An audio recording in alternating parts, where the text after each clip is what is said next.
Fala pessoal, tudo bem?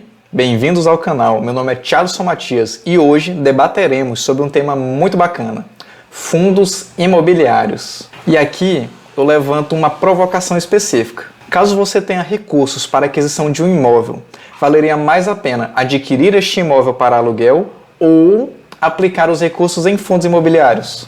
Hoje falaremos sobre isso. Certo, agora colocarei em tela o que iremos aprender na data de hoje. Vamos lá, vou botar aqui o slide. Pronto. Definição de fundos imobiliários, característica dos fundos imobiliários, principais diferenças do fundo imobiliário e do aluguel de imóvel e alguns exemplos finais sobre o tema. Tudo bem? Agora vamos para as definições de imóveis físicos e fundos imobiliários. Imóveis físicos são mais corriqueiros e comuns para vocês entenderem. São casas, prédios, galpões, apartamentos. É esse tipo de imóvel, vocês os conhecem. Já os fundos imobiliários são fundos de investimentos relacionados a aplicações no mercado imobiliário. Aqui eles podem adquirir imóveis propriamente dito, outros fundos de investimento ou títulos lastreados ao setor imobiliário, tudo bem? Vamos prosseguir agora para as características do fundo imobiliário. Irei colocar na tela para vocês. Ok? Pronto. Vamos lá. Característica dos fundos imobiliários. Primeira, são compostos por cotas. Então você que quer entrar em um fundo imobiliário vai adquirir uma cota dele. Então essa é a menor unidade do fundo imobiliário. Outra característica muito bacana dos fundos é o seguinte: 95% do lucro apurado são convertidos aos cotistas como rendimentos. Então, imagine que foi apurado um lucro de 1 milhão em determinado imóvel, determinado fundo imobiliário. 95% desse valor, 950 mil, serão distribuídos aos cotistas do fundo. Então, boa parte, quase 100% do que é levantado como lucro é dividido no final do período para você, cotista. Outra característica, os rendimentos costumam ser mensais. Mais uma, são negociados na Bolsa de Valores, então aqui uma atenção, eles se compreendem com renda variável, tomem esse cuidado, tem todos os riscos associados a isso. Ele tem uma baixa barreira de entrada, se você bem sabe, os fundos imobiliários têm cotas a partir de R$10, dependendo do fundo. Então com pouco você pode começar a investir. Não há incidência de imposto de renda nos rendimentos, isso aqui é ótimo, tá? Imaginem um rendimento em cima de R$1 milhão aplicado. Imaginem mensalmente, se porventura esteja disponível aí um rendimento alcançado de 1% ao ano, 1% ao mês, perdão, 1% desse 1 milhão é 10 mil caindo na sua conta e não tem um centavo de imposto cobrado em cima disso.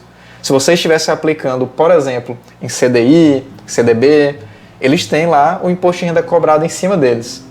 Prosseguindo, por último, caso você compre e venda um fundo imobiliário e você tenha lucro em cima disso, 20% do lucro tem que ser recolhido como imposto, tá bom? E aí é recolhido por meio do DARF por você mesmo, não pela instituição financeira pela qual você investe, tudo bem? Então essas são as principais características. O que é que vocês têm que ter em mente? 95% do lucro é convertido em retorno de rendimento para os cotistas, não há imposto de renda em cima disso e normalmente ele é mensal, com a barreira de entrada muito pequena, a partir de R$10. Agora que tal, deixa eu botar aqui na tela, fazermos um comparativo entre o aluguel de um imóvel e a aplicação em fundos imobiliários, com alguns elementos aqui. Está aqui em tela para vocês, olha cá. Retorno mensal, o imóvel, o retorno dele é o aluguel, fundo imobiliário são os dividendos. Prosseguindo, o valor de entrada. Para um imóvel, a gente fez aqui o trabalho imaginando no início do discurso que a gente tenha valores para aplicar, e aí a gente vai fazer essa comparação. Então seria o valor do imóvel, né, pelo menos. Ou, no caso de um financiamento, a entrada, o que não faz muito sentido para o raciocínio dessa nossa comparação.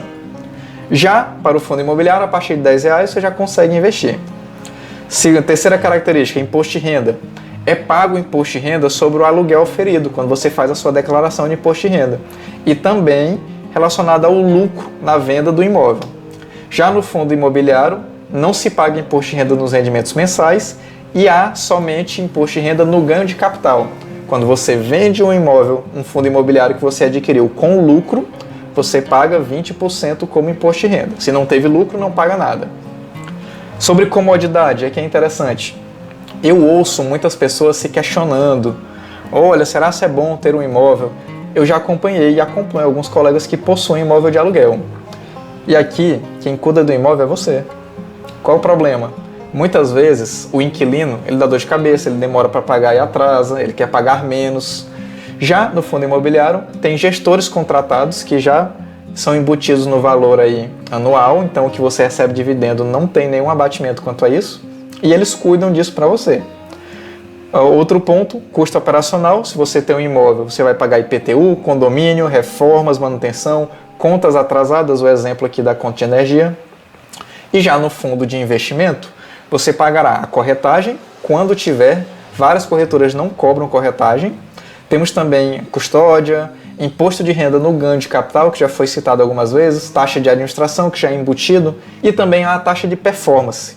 Muitos fundos têm uma gestão ativa, que busca ultrapassar determinado indicador.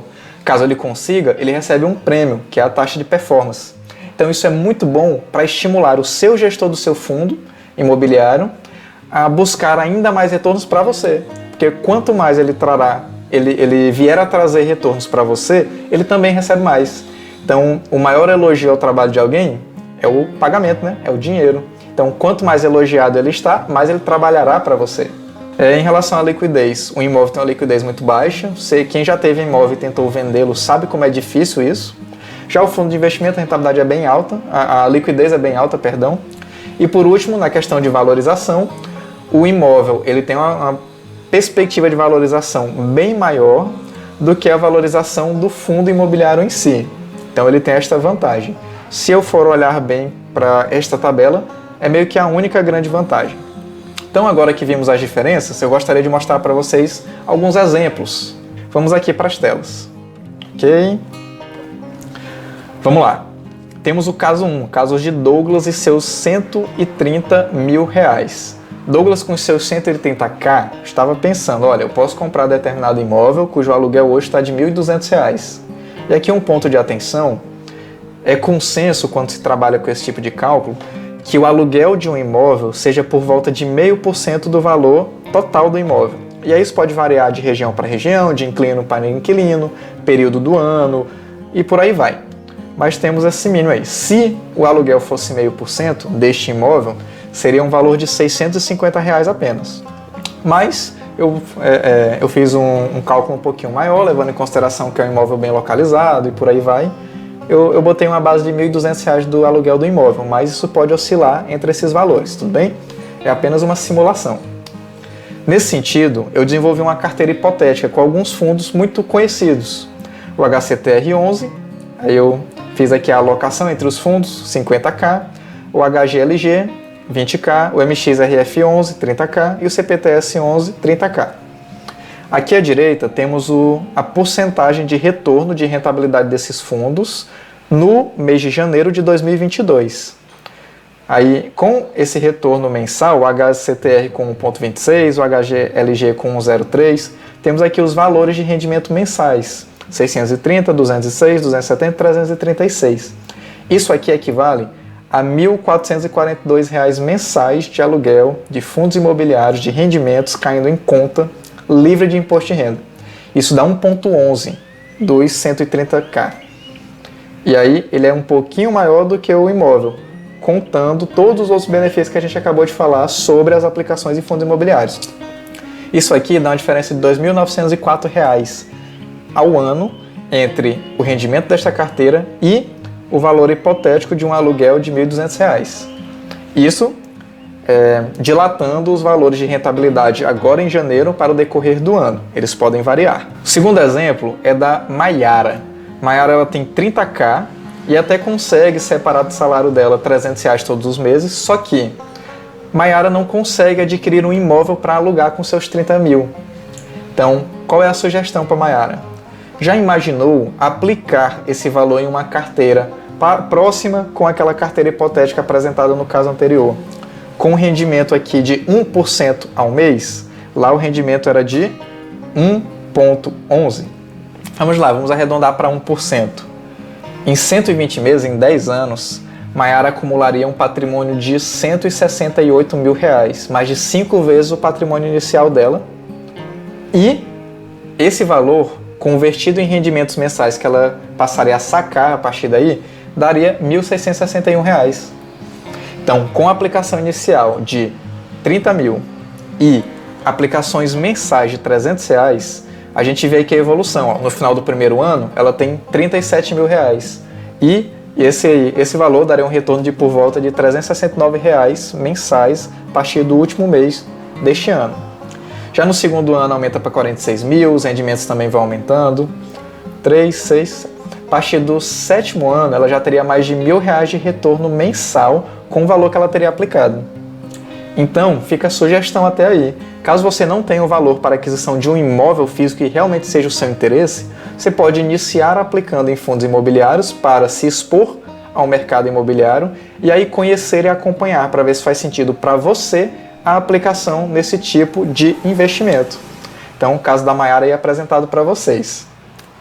Terceiro e último caso, aqui para não se prolongar muito, é o caso do Matias vivendo de fundos imobiliários, nem um pouco sugestivo, tá? Vamos imaginar que Matias acumulou um valor de R$1 milhão. Imaginem também que as despesas que Matias tem para sustentar a casa, já para separar os valores de colégio de criança, deixar o valorzinho separado que ele vai gastar depois com a aquisição de roupas para a família, todos os gastos dele divididos mensalmente do ano, daria uma média de R$7 mil mensais. Isso aí são as despesas de de Matias, tá? Não é do Charleston Matias, é só do Matias. Agora imagine que ele tem a sua carteira de R$1 milhão também aplicada nos mesmos 4 fundos imobiliários citados no primeiro caso e no terceiro caso. Perdão, citados no primeiro caso, do seu Douglas. O que ocorre?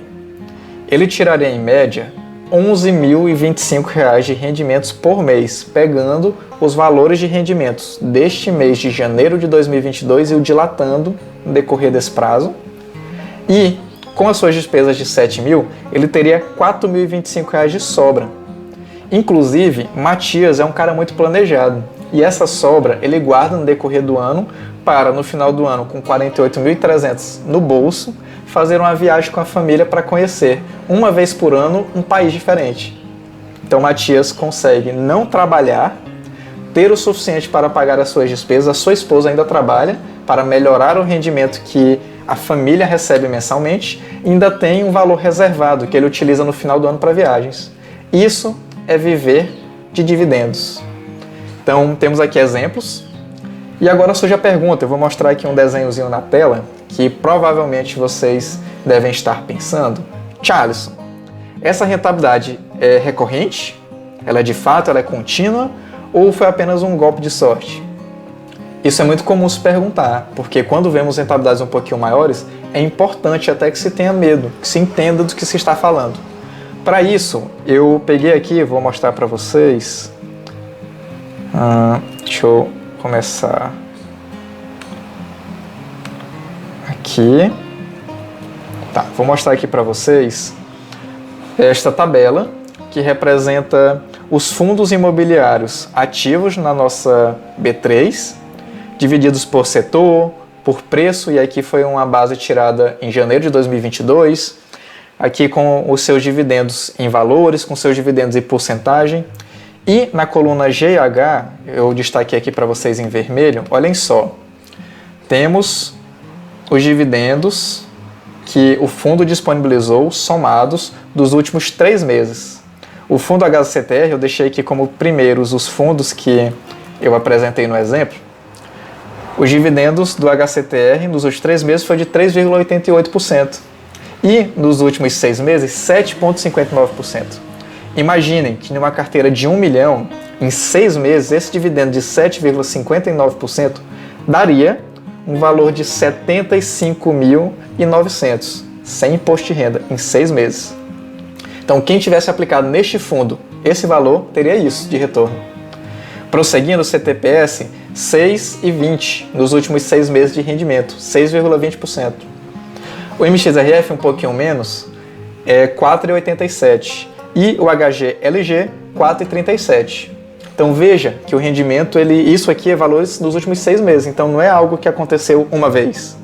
Veja que os valores são altos, inclusive abaixo aqui temos outros fundos, por exemplo o RPR11, que rendeu 9% nos últimos 6 meses. Temos o VGHF, que rendeu 8,49% dos últimos 6 meses. E por aí vai. O que é que eu gostaria de dizer para vocês? E voltando aqui, saindo um pouquinho do computador, é bacana investir em um imóvel físico, um imóvel único. Você tem mais chance de rentabilização em relação ao valor do patrimônio crescer, porque aquele imóvel ele pode se valorizar muito. Mas, se você for no frigir dos ovos, colocar na ponta da lança tudo que é pró e contra, faz mais sentido você pelo menos iniciar as suas aplicações por fundos imobiliários. Você tem muita segurança, não tanto quanto o seu próprio imóvel, claro, mas há uma segurança muito maior do que o investimento em ações, e aqui eu explico por quê. Há um lastro do fundo imobiliário a imóveis ou aplicações voltadas para o mercado imobiliário. Então, você já viu um imóvel sair de valor de 100 mil para zero? Muito difícil, a não ser que ele tenha caído no chão. Inclusive, o terreno vale mais do que isso. De fato, há uma menor oscilação em fundos imobiliários do que, de fato, em ações. E a recorrência de pagamentos mensais é algo também muito vantajoso.